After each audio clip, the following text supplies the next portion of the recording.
அந்த மாதிரி எறும்பு புத்து அப்படின்னு நம்ம மேலோட்டமா பார்த்தா அது சாதாரணமா தான் இருக்கும். ஆனா உள்ள போனா 15 அடிக்கு இருக்கு. ஆமா, போக போக இன்னும்ன்ற மாதிரி. அதே சுடுகாட்டுக்கு அப்படின்னு சொல்லியே தனியா ஒரு ரூம் வந்து இருக்கு. எறும்புகள் வந்து இறந்து போகும். ஆமா, இறந்து போன உடனே அப்படி போகும்போது மறுபடியும் ஏதாவது இறந்துருந்தாலும் அவங்களே தூக்கி போட்டுருவாங்க. அந்த மாதிரி வந்து எறும்பு கூட்டுக்குள்ள வந்து இருக்குது. இப்ப நம்ம வந்து இந்த மாதிரி சுடுகாட்டுக்கு போயிட்டு வந்தா என்ன செய்வோம்? குளிச்சுட்டு வரும். அதே மாதிரிதான் எறும்புகளும் அது இலைப்பாடுறதுக்கே நம்ம எப்படி தென்னையை வச்சிருக்கோமோ அதுமே அது ஒரு தென்னை ஒண்ணு கட்டி வச்சிருக்கோம். அங்க போய் ரெஸ்ட் எடுக்கும் இலையை வச்சிருந்தேன்.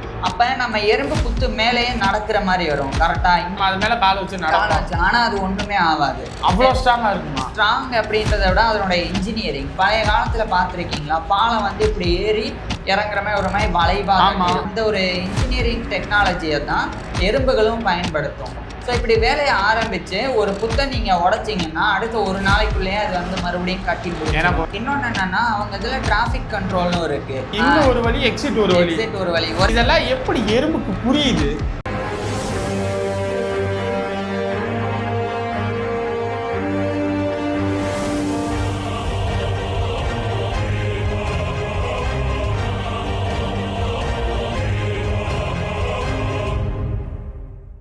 இந்த எறும்பு புத்து, பாம்பு புத்து இதுக்குள்ளெல்லாம் என்ன இருக்கு, உள்ள போய் நோண்டி பார்க்கலாமா அப்படின்னு சொல்லி எனக்கு ஆசை இருந்துச்சு. அதனால தான் போன வீடியோலயே அதை கேட்டிருந்தேன். அதை கேட்டதுக்கு தான் எங்க ப்ரோ தான் சொன்னாரு அடுத்த வீடியோல பார்ப்போம்னாரு. இப்போ சொல்லுங்க, எறும்பு புத்துக்குள்ள என்ன இருக்கும்?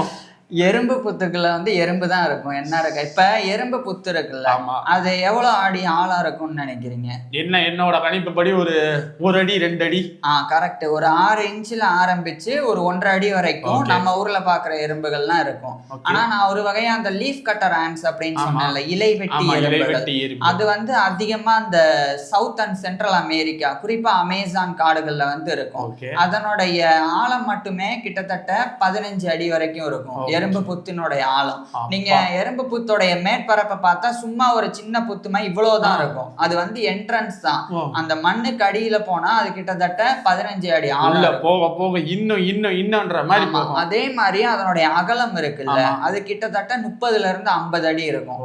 அதாவது இப்ப நம்ம ஒரு ரூம்ல இருக்கோம், இது 10க்கு 10, அது வந்து 30க்கு 30 இருந்தா எவ்வளவு பெருசா இருக்கும். அதாவது அதுவே ஒரு ஊர் மாதிரி இருக்கும். அவ்வளவு பெரிய ஒரு இது. அதை பொறுத்த வரைக்கும் ஒரு உலகமே சொல்லலாம். அவ்வளவு பெரிய புத்து வந்து அந்த சின்ன என்ட்ரன்ஸுக்குள்ள போய் பார்த்தா இருக்கும். அவ்வளவு பெருசா இருக்கும். அதே மாதிரி அவ்வளவு பெரிய அந்த புத்து இருக்குல்ல, அவ்வளவு அடி ஆழத்துல. அப்ப ஒவ்வொரு அறைகளும் வந்து தேங்காய் சைஸ்ல ஆரம்பிச்சு ஒரு ஃபுட்பால் சைஸ் வரைக்கும் பெருசா நிறைய அறைகள் வச்சிருக்கும். நிறைய ரூம்ஸ் வந்து இருக்கும். அதுல ஒவ்வொரு ரூம் ஒவ்வொரு வேலை பார்க்கறதுக்காக இருக்கு. உதாரணத்துக்கு சுடுகாட்டுக்கு அப்படின்னு சொல்லியே தனியா ஒரு ரூம் வந்து இருக்கு. எடுத்தோடனே சுடுகாட்டை தான் சொல்லணுமா? ஏன் ஒரு பெட்ரூம் சொல்லலாம், ஒரு ஹோட்டல் சொல்லலாம், எவ்வளவு இருக்கு. அதை விட்டுட்டு எடுத்தோடனே சுடுகாடு ஏன் அப்படி? இல்ல, சுடுகாட்டுல இருந்து ஆரம்பிக்கலாம். விளங்குமா? ஏங்க அப்படி? எறும்புகள் வந்து இறந்து போகும். இறந்து போன உடனே அதனுடைய உடம்புல இருந்து ஒரு வாசனை வரும். அதை வச்சே மத்த எறும்புகள் வந்து நம்ம ஆள் ஒருத்தன் இறந்து போயிட்டான் அப்படின்றத தெரிஞ்சுக்கும். தெரிஞ்சுக்கிட்ட உடனே அதை விட்டு வைக்காது. அப்படியே எல்லாம் சேர்ந்து தூக்கிட்டு கொண்டு போய் ஒரு தனி அறை மாதிரி வச்சிருப்பாங்க. அதுல வந்து நல்லா காற்றோட்டம் இருக்கிற மாதிரி இருக்கும். அந்த இடத்துல வந்து போட்டுட்டு வந்துடும். இப்படி ஏன் பண்ணுது அப்படின்னா அங்க போட்டுறது இல்ல. இப்படி பண்றனால வெளியே இருந்து நல்லா காற்றோட்டம் இருக்கும்போது அந்த பிணம் வந்து காஞ்சு போயிடும். காஞ்சு போயிடும். ரெண்டாவது என்னன்னா அந்த இடத்துல இந்த இறந்த எறும்புகளை சாப்பிட்றதுக்கே ஒரு சில வகையான பூச்சிகள் இருக்கு.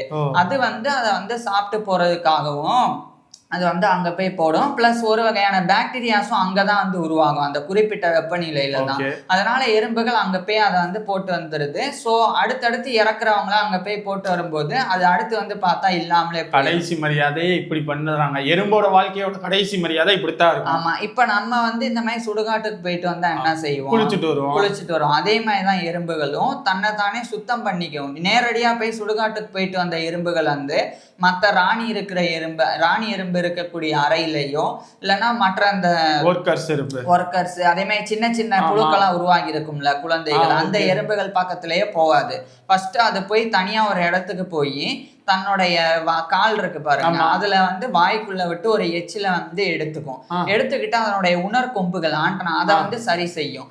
சரி செஞ்ச உடனே அந்த காலில் அந்த அழுக்கெல்லாம் வந்துடும். மறுபடியும் வாயில வச்சு அதை கவ்வி எடுத்துட்டு அதை துப்பிடும். சோ இந்த மாதிரி செய்யும். அதுக்கப்புறமா இப்ப வாய்க்குள்ள விடுதுன்றீங்கல்ல, கால்ல ஒரு வேளை ஏதாச்சும் அஃபெக்ஷன் இருந்துச்சுன்னா அது வாய்க்குள்ள போய் உடம்பு அது துப்பிரும், ஃபுல்லா துப்பிரும். பிளஸ் அதனுடைய உடம்புல வந்து ஒரு வகையான மெட்டாப்ளூரல் கிளாண்ட் அப்படின்னு சொல்லி ஒரு சுரபி இருக்கு. அங்கிருந்து ஒரு சுரபி வந்து சுரக்கும். அது என்ன நடக்கும்னா அது வந்து ஒரு வகையான ஆன்டிபயோட்டிக் மாதிரி. அது நம்ம எப்படி வந்து பாக்டீரியா தொற்று ஏற்படாம இருக்க மருந்து யூஸ் பண்றோம், அது மாதிரி அதனுடைய உடம்புலயே ஒண்ணு சுரக்கும். அதை வச்சும் அது தன்னைத்தானே கிளீன் பண்ணிக்கிட்டு வாயையும் கிளீன் பண்ணிடும். பிளஸ் இன்னும் அதனுடைய முதுகு பகுதியை அதனால தேய்க்க முடியாது. அப்ப கூடவே அந்த கேதத்துக்கு வந்து போயிருப்பாங்க நண்பர்கள் மாத்தி மாத்தி வந்து அவங்களுடைய முதுகையும் தேய்ச்சி விட்டு ஃபுல்லா கிளீன் ஆயிரும். கிளீன் ஆனதுக்கு அப்புறமா தான் இவைகள் வந்து மற்ற இடத்துக்கே வந்து போகும். அப்படி போகும்போது மறுபடியும் ஏதாவது இறந்துருந்தாலும் அவங்களே தூக்கி போட்டுருவாங்க. அந்த மாதிரி வந்து எறும்பு கூட்டுக்குள்ள வந்து இருக்குது. இதுக்கப்புறம் என்னன்னா இதே மாதிரி எறும்பு கூட்டுக்குள்ள நிறைய சிஸ்டம் இருக்கு. உதாரணத்துக்கு வந்து இப்ப நான் இலை வெட்டி எறும்புகள் வந்து இலைய கொண்டு வந்து உள்ள போகும் விவசாயத்துக்காக அப்படின்னு போன வீடியோல பார்த்தோம். அது அப்படி உள்ள போகும்போது நீங்க 15 அடி அப்படின்னா எவ்வளவு ஆழம்னு பாருங்க. ஒரு 5 அடி அந்த இடத்துலதான் வந்து விவசாயம் நடக்கும். அப்படி அந்த இடத்துல விவசாயம் நடக்குது இல்ல, அப்ப 5 அடி நமக்கு வந்து நம்ம உயரம், நமக்கு வேணா அந்த 5 அடி கம்மியா இருக்கலாம். இத்துணூண்டு எறும்புக்கு அந்த 5 அடி எவ்வளவு தூரம் பயணம். ஆமா, அது வந்து எப்படி கட்டி இருக்கும்னா ஒரு மாதிரி சாய்வா வந்து கட்டி இருக்கும். உள்ள இப்படி இறங்கி இருக்கும். ஆமா, அதுக்கு தோதா வந்து உள்ள இறங்கும். எப்படின்னா இந்த இது சொல்லுவாங்க ஹேர்பின் பெண்ட், அந்த மாதிரி சுத்தி சுத்தி போற மாதிரி உள்ள அப்படியே மெதுவா இறங்குற மாதிரி இருக்கும். ஸோ இறங்குற வழியிலேயே அதுக்கு வந்து இலைக்கும் சில நேரம். அப்படி இலைச்சதுன்னா அது இலைப்பாடுறதுக்கே நம்ம எப்படி தென்னையை வச்சிருக்கோமோ அதுமே அது ஒரு தென்னைமே ஒன்று கட்டி வச்சிருக்கோம். அங்க போய் ரெஸ்ட் எடுக்கும் இலையை வச்சுட்டு. ரெஸ்ட் எடுத்துட்டு அதுக்கப்புறம் அது மறுபடியும் எடுத்துட்டு பேசிக்கிட்டே மறுபடியும் போற மாதிரி தான். ஸோ அது மாதிரி பண்ணும். இப்போ இன்னொன்று என்னன்னா இந்த எறும்பு கூடு இருக்குல்ல, சாரி புத்து. இப்போ நம்ம வந்து பாக்குறோம் இங்க வந்து எறும்பு புத்தோட என்ட்ரன்ஸ் இருக்குன்னா இது இவ்வளவுதான் இருக்கும். இவ்வளோ இருக்க இது இவ்வளோ பெருசா நான் சொல்லியிருக்கேன் 30 அடி மண்ணுக்குள்ள இருக்கும்னு. அப்ப நம்ம எறும்பு புத்து மேலேயே நடக்கிற மாதிரி வரும். கரெக்டா? இங்க புத்து வந்து என்ட்ரன்ஸ் இவ்வளவுதான் இருந்தாலும் அது கடியில பெருசா இருக்கு. அப்ப நம்ம அது மேல கால் வச்சு நடக்கலாம். ஆனா அது ஒண்ணுமே ஆகாது. அவ்வளவு ஸ்ட்ராங்கா இருக்குமா? ஸ்ட்ராங் அப்படின்றத விட அதனுடைய இன்ஜினியரிங். பழைய காலத்துல பாத்திருக்கீங்களா, பாலம் வந்து இப்படி ஏறி இறங்குற மாதிரி ஒரு மாதிரி வளைவா கட்டியிருப்பாங்க. ஏன் அப்படி கட்டியிருப்பாங்கன்னா நம்ம எவ்வளவு ஃபோர்ஸ் கொடுத்தாலும் அந்த பாலத்தினுடைய பக்கவாட்டு பகுதியில தான் அதனுடைய பலம் எல்லாம் போகும். நம்ம கொடுக்குற அழுத்தம் அது வந்து நடுவுல அழுத்தம் வராது. அந்த ஒரு இன்ஜினியரிங் டெக்னாலஜியை தான் எறும்புகளும் பயன்படுத்தும். எறும்புகள் அதனுடைய எச்சில் இருக்குல்ல அதையும் மண்ணையும் நல்லா கலந்து சிமெண்ட் மாதிரி ஆக்கி ஃபுல்லா ஸ்மூத்தா ஒரு சுரங்கப்பாதை மாதிரி அமைக்கும். எறும்போட எச்சில் அவ்வளவு பவர் இருக்கு. அது இப்படி சாய்வா போகுது இல்ல, அதனாலே நம்ம எங்க கால் வச்சாலும் ஒரு குறிப்பிட்ட இடத்துல அழுத்தம் வராம அதனுடைய எண்டுக்கு வந்து அந்த அழுத்தம் எல்லாம் போயிடும். அதனால நம்ம சும்மா நடந்து போனோம் அப்படின்னா எறும்பு புத்துக்கு ஒண்ணுமே ஆகாது. இதே நம்ம குதிச்சோன்னு வைங்க, குதிக்கிறது இல்லைன்னா வண்டியை கொண்டு அது மேலே ஏற்றிட்டு போகிறது அந்த மாதிரி பண்ணோம்னா உடனடியாக வந்து போர்க்கால அடிப்படையில் எறும்புகள் வந்து செயல்படும். டக்கு டக்குன்னு எல்லாரும் மேலே வந்து யாரு ஏத்திட்டு போனா அதெல்லாம் பார்க்காம ஃபர்ஸ்ட் அதை மறுபடியும் கட்ட ஆரம்பிச்சிரும். அந்த பில்டர்ஸ், அந்த ஒர்க்கர்ஸ், அதுலயே சோல்ஜர்ஸ் சொன்னேன்ல அவங்க தான் ஃபர்ஸ்ட் முன்னின்னு பெரிய பெரிய கற்களை எடுத்து கொடுக்கறது, அந்த மண்ணை வந்து அரைச்சு கொடுக்கறது, அந்த வேலையெல்லாம் பார்க்கும். அதை வேலை பார்க்கும் போதே இந்த சின்ன சின்ன இடுக்குகளுக்குள்ள சின்ன சின்ன மைனர் ஒர்க்கர்ஸ் இருக்காங்கல்ல அவங்களாலதான் நுழைய முடியும். அதனால அது போய் கிளீன் பண்ணி கொடுக்கும். ஸோ இப்படி வேலையை ஆரம்பிச்சு ஒரு புத்தை நீங்க உடைச்சிங்கன்னா அடுத்த ஒரு நாளைக்குள்ளேயே அது வந்து மறுபடியும் கட்டி முடியும். எனக்கு ஒரே ஒரு சந்தேகம், இப்ப நீங்க சொன்னீங்கல்ல இது வந்து வேலை பார்க்க ஆரம்பிக்கும்ட்டு, அப்புறம் ஏன் நம்மளை கடிக்குது?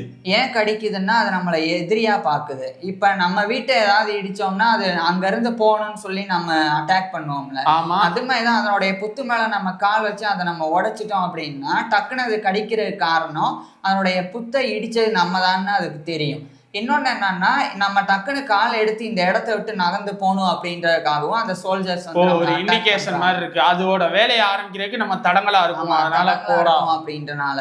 இன்னொன்னு என்னன்னா அவங்க இதுல டிராபிக் கண்ட்ரோலும் இருக்கு. எப்படின்னா இப்ப ஒரு பாதையில தான் அது உள்ள போகும், வேற ஒரு பாதையில தான் வெளியே வரும். இன்னும் ஒரு அவுட், இன்னும் ஒரு வழி, எக்ஸிட் ஒரு வழி. ஒரே வழியில போனோம்னு வைங்களேன் அது வந்து இடிச்சுக்கும்ல ஒன்னே ஒண்ணு. இப்ப நீ நம்ம பஸ்லயே வந்து ஏறுறதுக்கு வழி, இறங்குறதுக்கு வழி இருக்கு, ஆனா நம்ம அதை யூஸ் பண்றதே இல்லை. அப்படியே எந்த வழியில வேணா ஏறுறது, எந்த வழியில வேணா எருமை பத்தி பேசினா எருமை மட்டும் பேசுவோம். அது ஏன்னா 6 அறிவு இருக்கிற மனுஷங்களே இதை சரியா ஃபாலோ பண்றது இல்ல.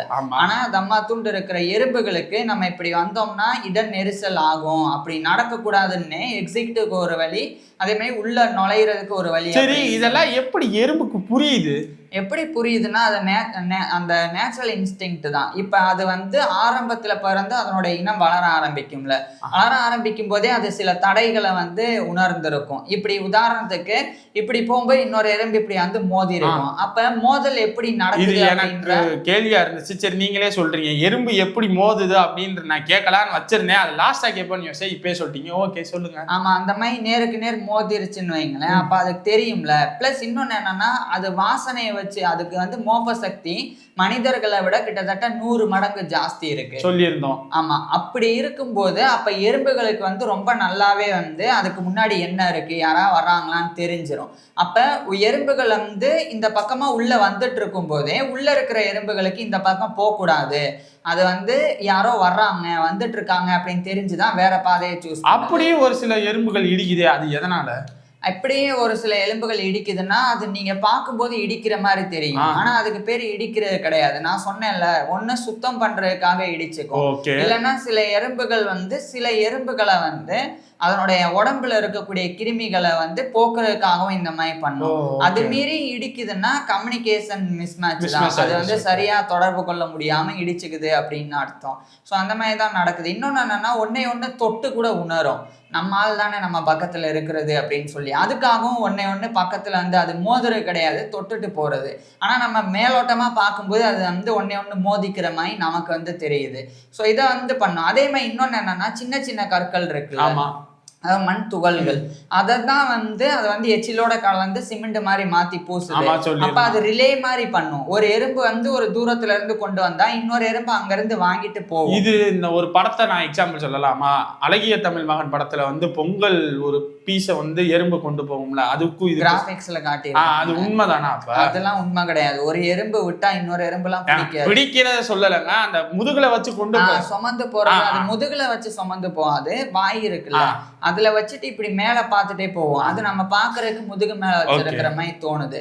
சோ இப்படி பண்ணும். அதுக்கப்புறம் என்னன்னா நீங்க சொன்னீங்களா மோதிரம் கிடையாது, அது வந்து இன்னொன்னு ஏதாவது ஒண்ணு கொண்டு வந்து கொடுத்துருக்கும், அதை கொண்டு போகும். மறுபடியும் இது அங்கிட்டு போய் ஏதாவது கொண்டு வரும், மறுபடியும் நம்ம எப்படி அந்த சிமெண்ட்டை கொண்டு வந்து கொடுத்து கை மாத்துறது அந்த மாதிரியும் வந்து நடக்கும். ஸோ எறும்புகள் ரொம்ப வேகமாவே அந்த புத்துணர்ச்சியா வந்து மாத்திரும். ஸோ நம்ம மேலோட்டமா பார்க்கும்போது அந்த புத்து வந்து சின்னதா இருந்தாலும் அந்த அடி ஆழத்துல போகும்போது 15 அடி ஆழம் 30 அடி அகலம் அப்படின்னா நம்ம வாழ்றதை விட அது பெரிய வீட்டுல வாழுது. அதனால லட்சக்கணக்கான எறும்புகள் வந்து அந்த ஒரு புத்துக்குள்ள வந்து இருக்கும். இது வந்து அமேசான்ல இருக்கு. நம்ம வீட்டு பக்கத்துல எல்லாம் பாக்குறோம்ல, அதெல்லாமே வந்து சின்ன சின்ன கருப்பெரும்பு சிவப்பெரும்பு அது வந்து சின்னதா தான் கட்டும். ஏன்னா அதனோட எண்ணிக்கை வந்து கூட்டமா அதனுடைய காலனி வந்து கம்மியா தான் இருக்கும். ஓகே, எண்ணிக்கை கம்மி, ஒரு 500ல இருந்து 1000 இந்த ரேஞ்சுக்கு இருக்கும். அதுக்கேத்த மாதிரி சின்ன சின்ன ஒரு 1.5 அடி அளவுக்கு அடி ஆழத்துல மட்டும்தான், இல்லைன்னா 6 இன்ச்சு தான் இருக்கும் அடி ஆழம். ஸோ அந்த மாதிரி வந்து புத்துக்களை வந்து எறும்புகள் அவைகளுக்கு ஏற்ற மாதிரி கட்டிக்கும். சில நேரம் பார்த்துருக்கீங்களா, எறும்புகள் சில எறும்புகள்லாம் இருக்கு, கார்பெண்டர் ஆண்ட்ஸ் அப்படின்னே பேரு. என்னன்னா இந்த நம்ம செவுரு இருக்குல்ல, செவுருல எங்கேயா ஓட்டை இருந்தா அதுக்குள்ள போயிட்டு வந்துட்டு இருக்கும். என்னன்னா அதே வந்து ஒரு புத்தா வந்து எறும்புகள் மாத்திக்குது. நம்மளுடைய சமையல் அறையில இருக்கு பாருங்க, சர்க்கரை அது மாதிரியான இருக்கு. ஆமா, அதுக்குள்ள போய் கொண்டு போய் வச்சுக்கும். அது ஸ்டோரேஜ் சிஸ்டம் மாதிரி, சாப்பாட்டுக்கு ஒரு தனி அறை வச்சுக்கும். ஸோ அதனால அது வச்சுக்கும். இப்ப அது ஏன் இந்த மாதிரி செவுருல இருக்கிற ஓட்டைய விரும்பும்னா, கீழே இருக்கிறத விட கொஞ்சம் மேல இருக்கிறது அது சேஃப். ஓகே, அதனால அத வந்து இன்னொன்னு அந்த இது புத்துக்கு பதிலா இது கொஞ்சம் ஸ்ட்ராங்காவும் இருக்கும். அதுல ஈரப்பதமும் ஈஸியா கிடைச்சிரும். அதுக்காக அது வந்து அப்படி பண்ணுது. இன்னொன்னு என்னன்னா இந்த புத்துல வந்து இந்த மாதிரி கட்டுறது மட்டும் இல்லாம விவசாயம் பண்றதுக்கு ஒரு தனி அறை, அதுக்கப்புறம் வந்து சாப்பாடை சேமிச்சு வைக்கிறதுக்கு ஒரு தனி அறை, அதுக்கப்புறம் வேலைக்காரங்க தங்குறதுக்கு ஒரு தனி அறை, ராணி தங்குறதுக்கு ஒரு தனி அறை, முட்டையை பாதுகாக்கிறதுக்கு தனி அறை, எல்லாத்துக்குமே தனி அறை, ஒரு சிஸ்டம் மாதிரி பயங்கரமா வந்து இயங்கும். அதே மாதிரி ரெஸ்ட் எடுக்கிறதுக்கும் நான் சொன்ன மாதிரி இடம் இருக்குன்னு சொன்னேன்ல, அதே மாதிரி மற்ற எறும்புகள் வந்து அந்த நேரத்துல வேலை பார்க்கறதுக்கும் அது வந்து வெளியே போறதுக்கும் வழி இருக்கு. ஸோ அந்த மாதிரி பல விஷயங்கள் இருக்கு. நம்ம ஊர்ல நம்ம பார்க்குற எறும்புகள் வந்து ரெண்டு புத்து மாதிரி இருக்கும். இப்ப நம்ம வீட்டு வாசல்ல ஒரு ஓட்டம் ஆரம்பிச்சு உள்ள போயிருக்கும், அடுத்த வீட்டு வாசல்ல வந்து இன்னொரு ஓட்டம் இருக்கும். அது என்னன்னா சுரங்கப்பாதையை அது வந்து யூஸ் பண்ணுது. ஸோ அந்த மாதிரி இந்த மாதிரி எறும்புகள்ல ஒவ்வொரு இனம் ஒவ்வொரு மாதிரி வீடு கட்டும். இன்னொரு இனம் வந்து இலைகள் இருக்குல்ல, அதை வெட்டிட்டு போய் அதை ஒரு பால் மாதிரி ஆக்கி அதுக்குள்ள வந்து வாழும். சிலது வந்து மரம் இருக்குல்ல, மரத்துல வந்து வாழும், மர கிளைகள்ல வந்து ஓட்டையிட்டு அதுல வாழும். அதே மாதிரி சிலது வந்து மரத்துகள்கள், அதுக்கப்புறம் வந்து இலை கழிவுகள், அது எல்லாத்தையுமே வந்து எடுத்து அதுக்கு எங்க தோணுதோ அங்கங்க வாழும். ஸோ அந்த மாதிரி எறும்பு புத்து அப்படின்னு நம்ம மேலோட்டமா பார்த்தா அது சாதாரணமா தான் இருக்கும். ஆனா உள்ள போனா 15 அடிக்கு இருக்கு. ஆமா, மிகப்பெரிய ஒரு சாம்ராஜ்யமே அதுக்குள்ள வந்து நடந்துட்டு இருக்குது. இதான் வந்து சொல்லணும்னு நினைச்சேன். இதை பத்தி தெரிஞ்சிருச்சு. இனிமேல் எறும்பு புத்தை வந்து அது வந்து கீழே ஒரு உலகம்னு இருக்கு. நம்ம வந்து ஈஸியா என்னடா எறும்பு புத்துன்னு கிடையாது, அதுக்குள்ள ஒரு உலகமே இருக்கு. அதனால ஓகே, எறும்பு புத்தை பார்த்தா கொஞ்சம் சேஃபா போங்க. ஏன்னா நம்ம தான் இன்ஜினியரிங் படிச்சு சும்மா இருக்கும், எறும்பு இன்ஜினியரிங் படிக்காமலே ஒரு இன்ஜினியர் வேலை பார்க்குதுல, அப்ப அதுக்கு பாராட்டலாமே ஃப்ரெண்ட்ஸ். அந்த மாதிரி தான் இருக்கு. ஓகே, அடுத்த வீடியோ என்ன?